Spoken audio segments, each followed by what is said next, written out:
So just briefly, could you tell us a bit more about agriculture colleges?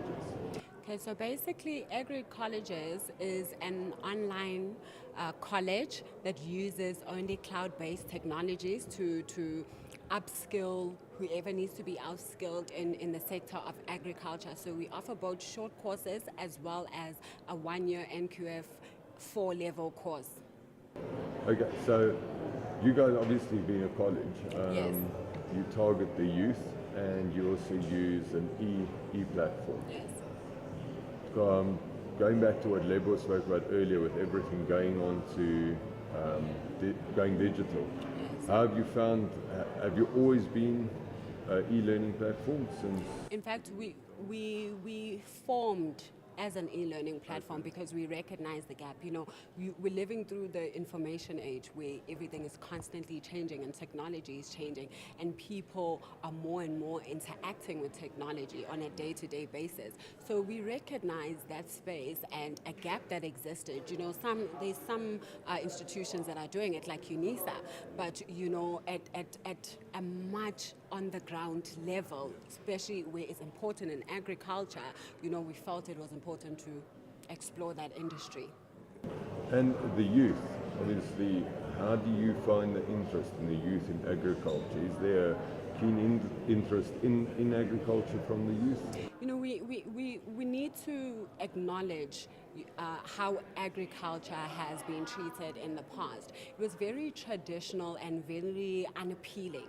So people didn't want to go into those careers because all they saw was just women planting crops or whatnot. But when you look at agriculture, especially in this space where we want to ensure food security, we need to increase the value chain of agriculture, which means bringing in engineers in agriculture, bringing in scientists as well, bringing in brand managers, because you have these skills and you have farms. You need people that will better distribute, people that will create alliances to help you recapitalize the whole system of agriculture. So yeah. And just lastly, regarding Africa or black people coming Yes. through, is there increase in the number of black people interested in farming? Because it's largely dominated as a farm owner, let's say, Yes. by white people over the years.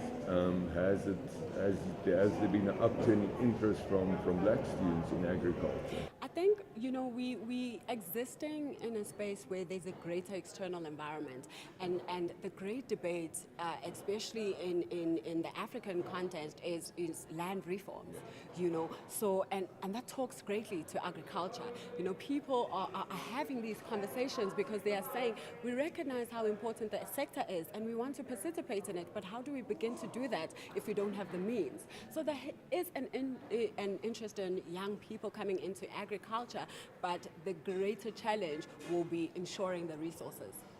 The land, basically. Yes. They don't have the land, so they can't. But there's an increase Yes, in but youth. and we've seen, because since we've launched, most of the students that we're attracting are young people, and young people and farmers that already own their farms and just want to upskill themselves. But the majority of new entrants into the agriculture study space is young people. You spoke briefly about the practical part, sending they Yes. go onto farms and stuff. Yes. Is that correct? Yes. How's the interest from the farming or agriculture community Okay, been? so basically what we did, because I work under human resources, and part of my portfolio is recruitment, and we recruit especially graduates coming into the industry to make sure that we have enough skills available in the future. And what you see when you recruit is there's a huge gap between the university system and you know, the practical side of work. And we recognize this. That's why with all the courses that we offer, you cannot complete it without having done practicals for that specific course. That's why we've created alliances with the farmers where we offer incentives for them to mentor these students and provide the training. So we have practical destinations in all the major provinces, and we are ensuring to close the gap between what is theory and what is practical.